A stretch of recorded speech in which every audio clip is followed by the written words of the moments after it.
Belum sarapan tadi? Ada? Oh enggak ya. Oke, kalian semua dalam keadaan sehat. Nah, Ibu harap pada pembelajaran kali ini kalian bisa mengikuti pelajaran dari awal sampai akhir dengan baik. Nah, oke anak-anak, Ibu akan absen terlebih dahulu. Nanti yang namanya dipanggil bisa langsung angkat tangan ya dan bilang hadir, oke?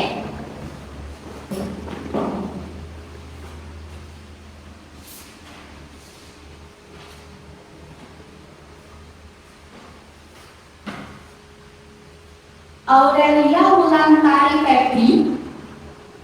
Hadir. Agustin Lubur Azani. Hadir. Frederick Lucas. Hadir. Tommy Harwanto. Hadir. Reni Swadi. Hadir. Frederick Nicole. Oh ya, hadir. Bunga Citra. Lukas Markus.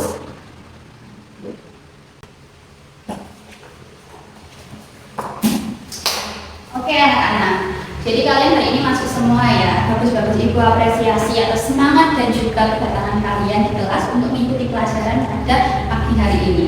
Nah anak-anak, biar kita makin semangat, Ibu ajak kalian buat berdiri terlebih dahulu. Ayo coba berdiri. Nah, kita bukan main, kita bikin singkat saja. Nah namanya tepuk semangat. Oke, siap? Tepuk semangat. Semangat.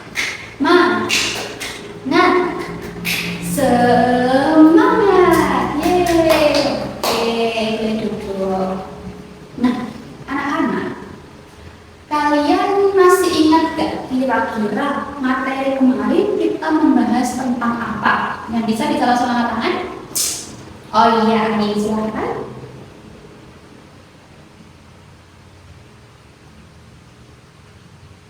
Nah, benar sekali. Jadi, pada pertemuan kemarin kita membahas tentang proses penerimaan dan juga seleksi karyawan. Nah, tapi teman-teman, apakah sampai di situ saja? Habis itu karyawannya langsung bekerja? Nah, tentu tidak. Makanya pada pagi hari ini kita akan membahas materi yang masih materi lanjutan dari materi kemarin, yaitu mengenai tentang orientasi karyawan. Nah, ada teman-teman tujuan pembelajaran kita pada pagi hari ini. Yang pertama, kalian itu bisa mengerti kira-kira apa sih itu orientasi karyawan. Lalu ada juga apa tujuan orientasi karyawan. Oh, kenapa itu harus dilakukan? Apa yang ingin dicapai? Nah, lalu ada juga manfaat orientasi karyawan bagi individu karyawan itu sendiri dan juga bagi perusahaan. Lalu ada juga materi-materi apa yang ingin disampaikan atau yang ingin diberikan di dalam orientasi karyawan. Lalu saya berharap kalian bisa mengerti bagaimana proses atau tahapan di dalam orientasi karyawan. Dan yang tidak kalah penting, saya berharap juga kalian bisa mengerti apa dampaknya jika orientasi karyawan itu dilakukan dengan tidak benar. Oke anak-anak. Nah, jika kita mendengar kata orientasi karyawan, ada yang pernah mendengar kata orientasi karyawan sebelumnya? Oh iya, silahkan Wulan. Pernah ya, pernah mendengar. Lalu gimana kalau misalnya Tono? Pernah mendengar Tono? Oh, pernah. Oke. Nah, kira-kira orientasi karyawan itu apa sih teman-teman? Ayo, kan tadi kalian jawab, kalian sudah mendengar, sudah pernah mengerti ya orientasi karyawan. Orientasi karyawan itu apa? Ya, silakan. Proses pengenalan. Oke, bagus. Terus habis itu Tommy tadi gimana? Iya, benar. Lalu sebelahnya Tommy, Wulan, gimana? yang mengenal perusahaan. Ya, jawaban dari ketiga teman kita tadi benar semua teman-teman. Jadi orientasi itu merupakan pengenalan. Nah, apa yang dikenalkan? Yang dikenalkan itu adalah perusahaan fisiknya dan juga orang-orang di dalamnya, mengenai lingkungan kerjanya dan juga tentang orang-orang atau partnernya siapa saja di dalam perusahaan tersebut. Nah, itu dinamakan orientasi. Jadi bisa disingkat orientasi itu adalah pengenalan. Oke? Nah, kenapa? Kira-kira kok orientasi karyawan itu kok penting sekali seperti ini? Kenapa kalau misalnya karyawan habis diterima, itu kenapa dia nggak langsung dipekerjakan di wajah? Kira-kira kenapa kok harus ada orientasi karyawan? Oh ya, silakan.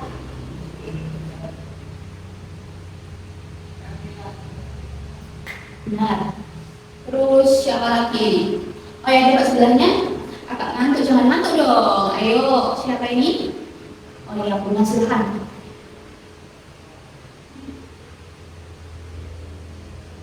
Nah iya, benar banget teman-teman. Jadi orientasi karyawan ini memang penting sekali. Nah, coba kita bayangkan.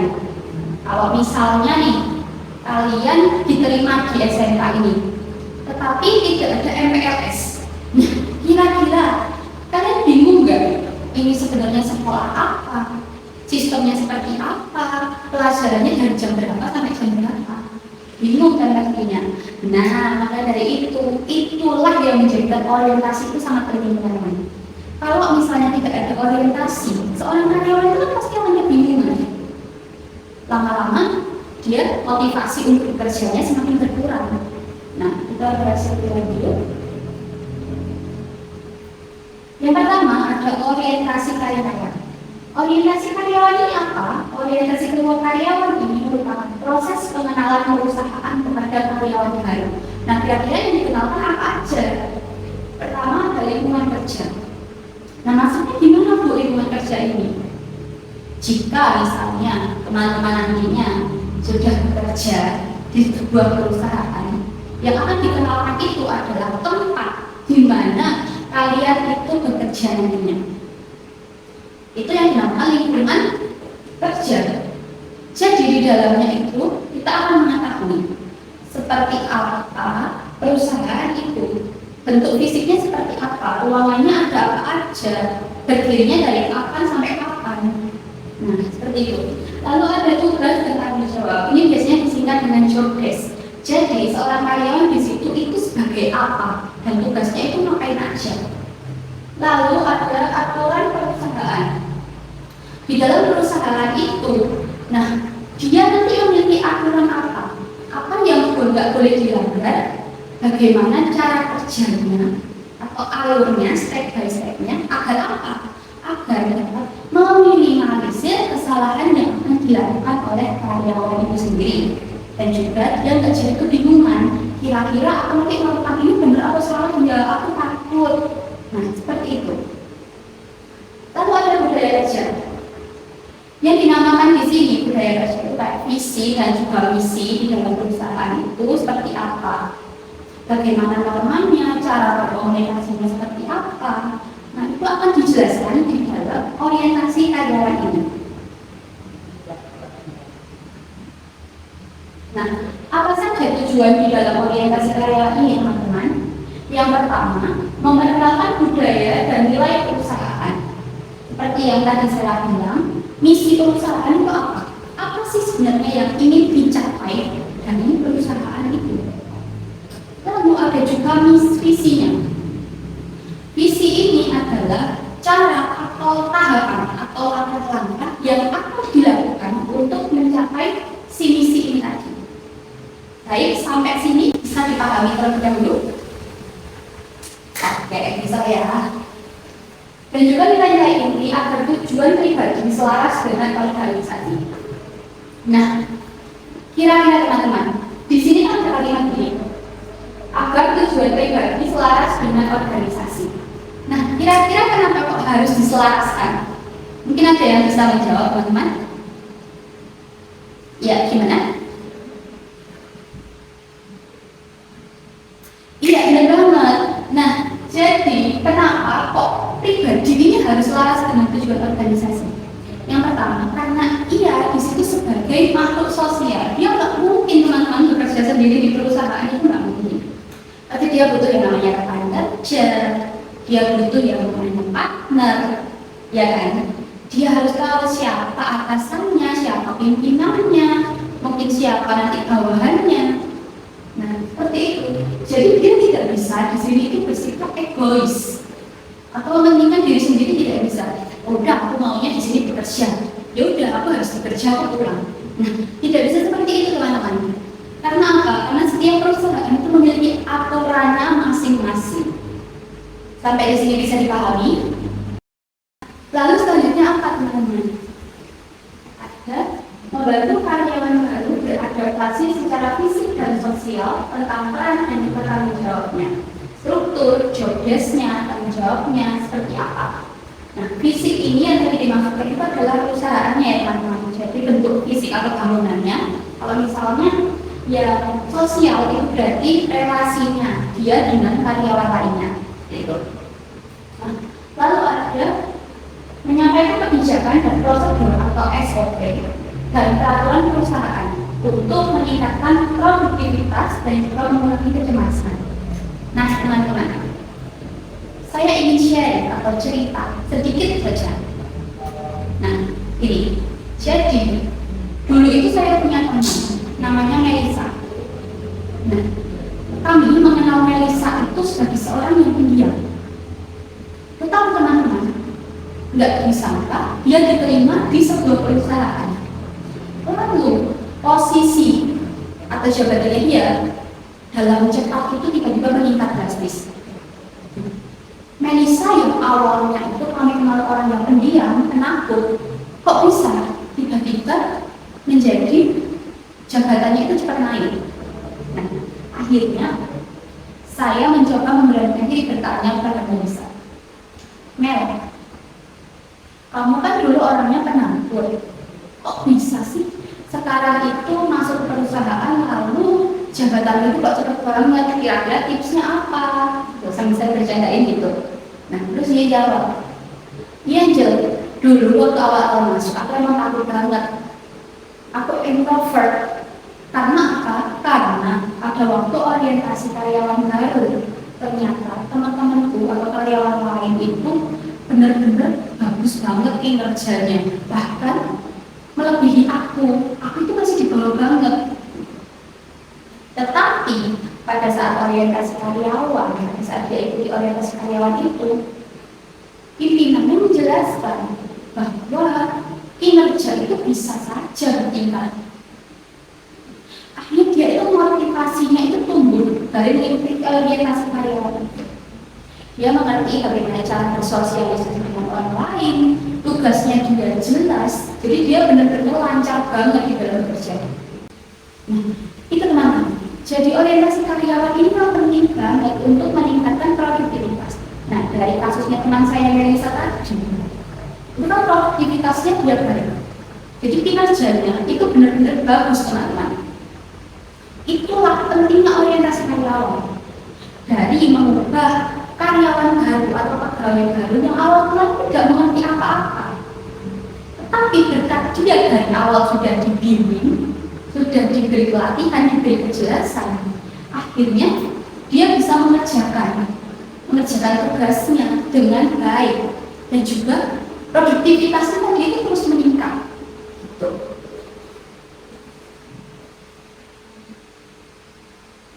Nah, lalu ada manfaat. Manfaatnya ini bagi dua, manfaat bagi karyawan dan juga bagi perusahaan yang mana. Bagi karyawannya sendiri mempermudah adaptasi dan juga mengurangi stres. Nah sama seperti kalian mengikuti MPLS sebelum awal-awal masuk itu adalah awal mula kalian bisa beradaptasi dengan lingkungan sekolah kalian dan juga adaptasi bagaimana orang-orang atau teman-teman di dalam sekolah itu tadi. Nah, lalu ada kejelasan peran tanggung jawab seperti tadi, mengenal budaya dan juga rekan kerja, meningkatkan rasa percaya diri dan juga mendukung pengembangan karir. Nah, kenapa orientasi karyawan ini bisa mendukung pengembangan karir, teman-teman?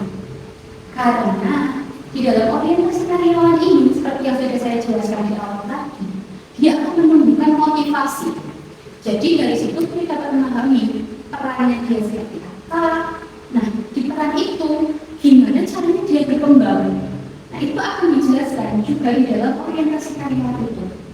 Jadi perusahaan yang baik itu akan memberikan orientasi karyawan yang bukannya malah menghambat karyawan itu untuk tetap saja bekerja di bidangnya itu. Tetapi tidak, dia bisa saja teman-teman, bisa saja upgrade yang ingin dikerjakan di bidang lain untuk mendalami apa?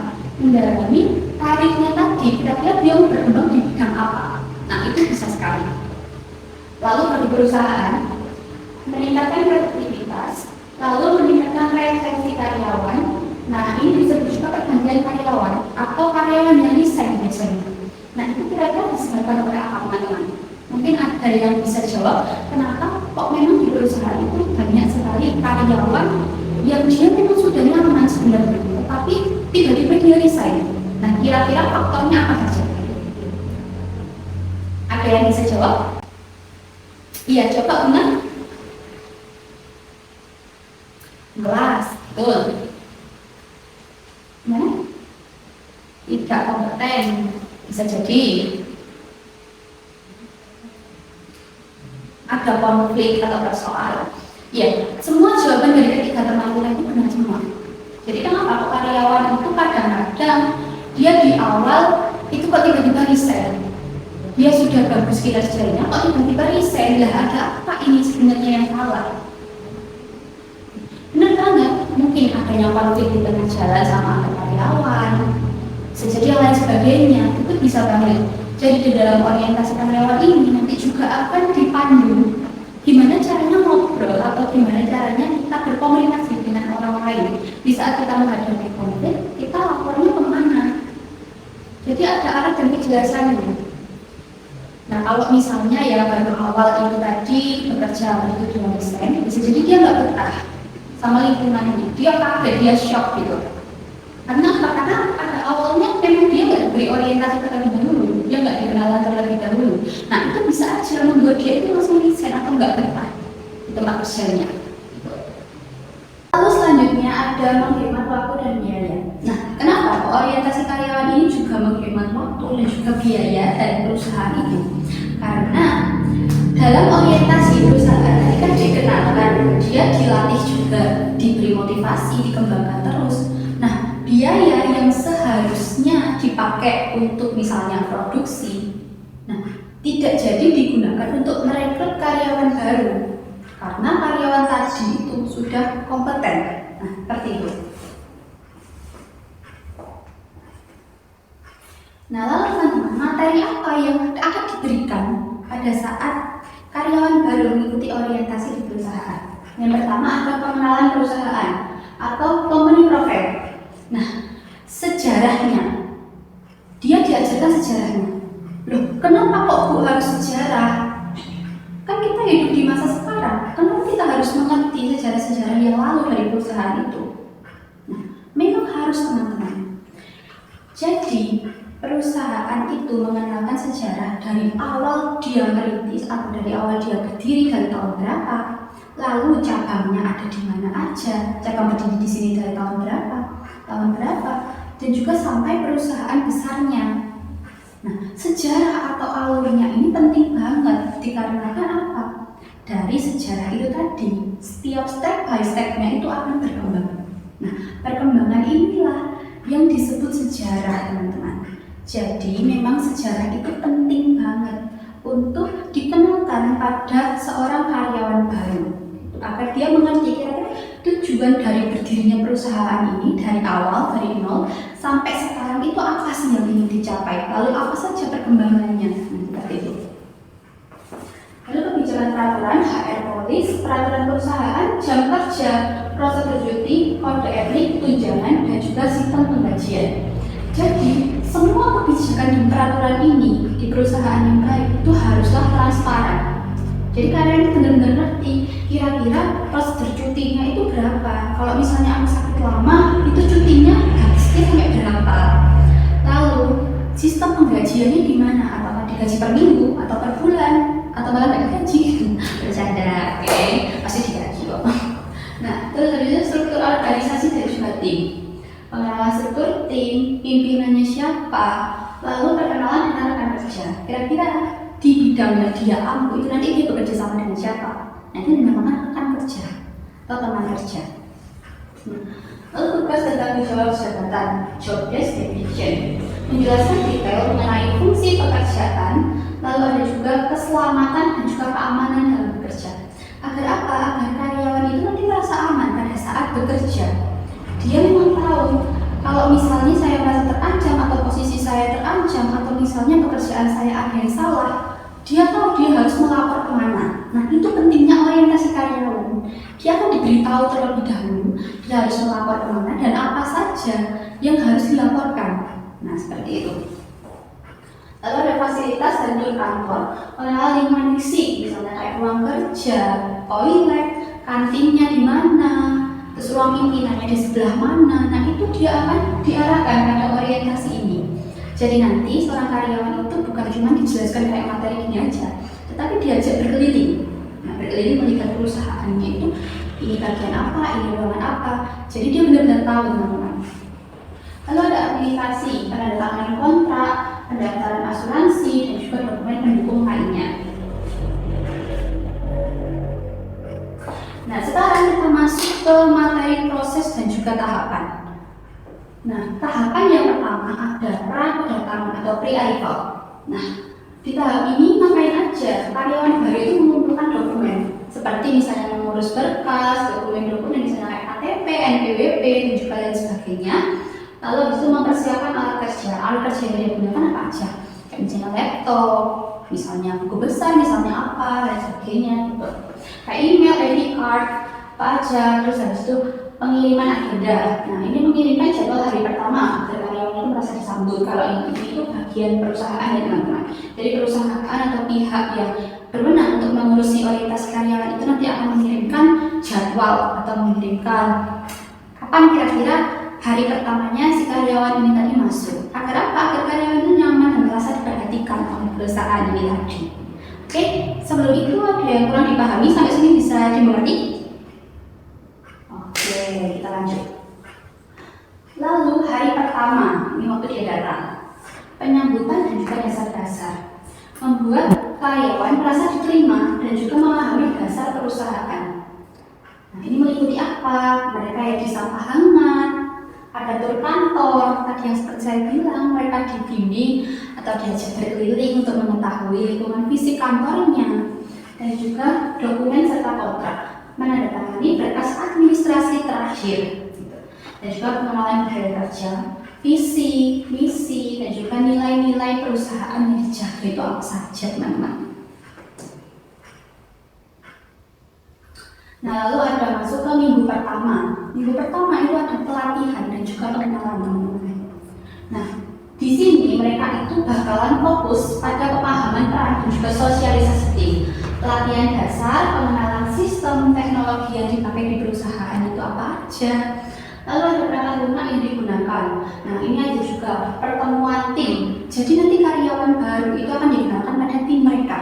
Akan diadakan rapat atau misalnya kumpul singkat untuk memperkenalkan kira-kira ini siapa. Karyawan ini adalah karyawan baru yang akan bekerja misalnya di divisi produksi, misalnya seperti itu.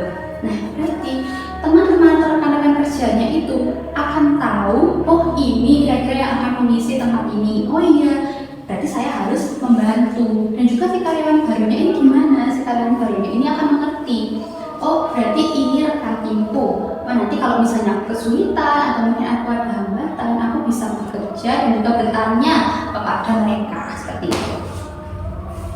Lalu ada bagi sistem memasangkan karyawan baru dengan karyawan lama sebagai mentor.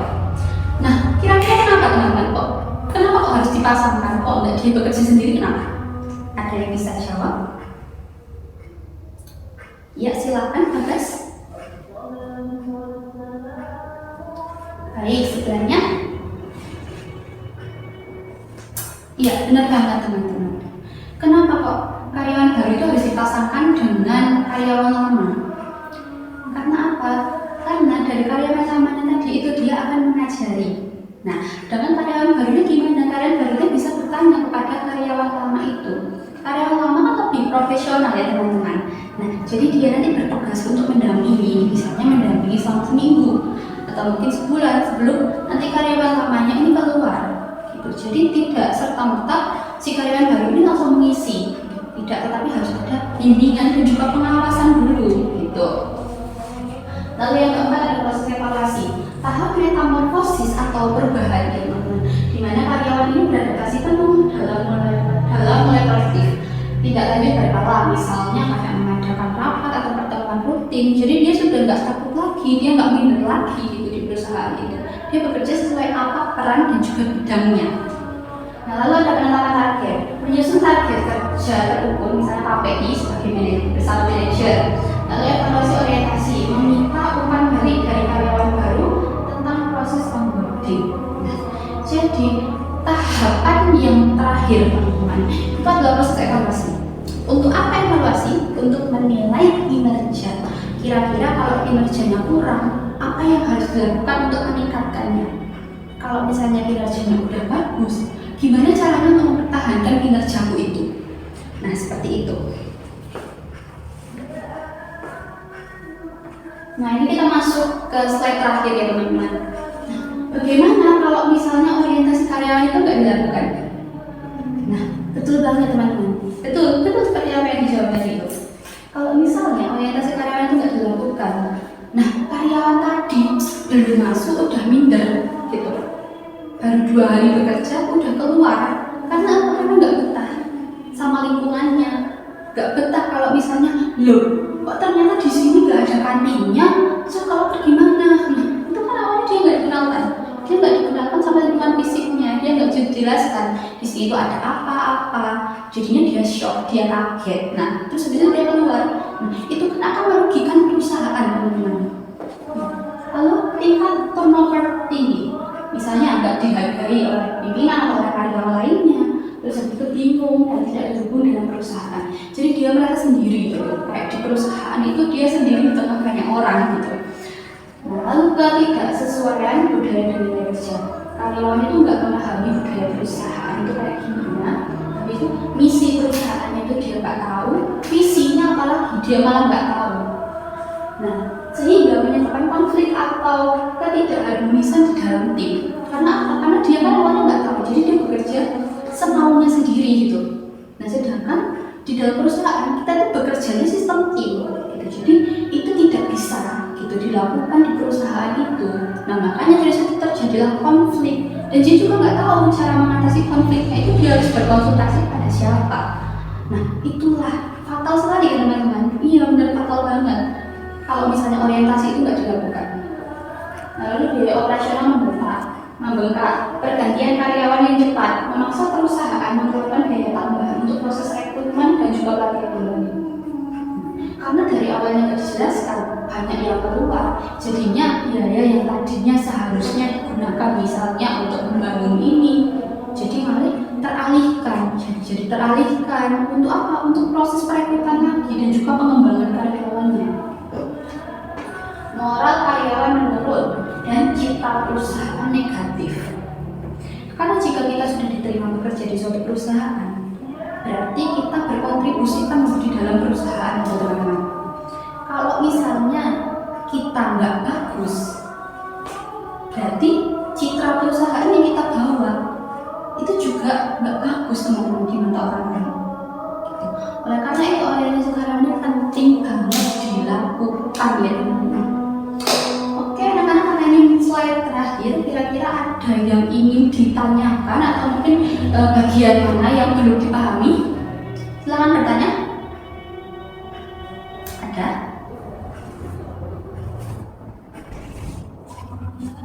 Gak ada ya? Oke, terus berarti kalian sudah paham semua. Nah, oke teman-teman, untuk mengetes evaluasi atau pemahaman kalian, Ibu ingin tahu pemahaman kalian seperti apa terkait materi yang harus Ibu sampaikan. Nah, anak-anak silakan sekarang keluarkan lembar kertas dan Ibu akan memberikan soal. Oke, tenang, soalnya cuma 5 aja kok.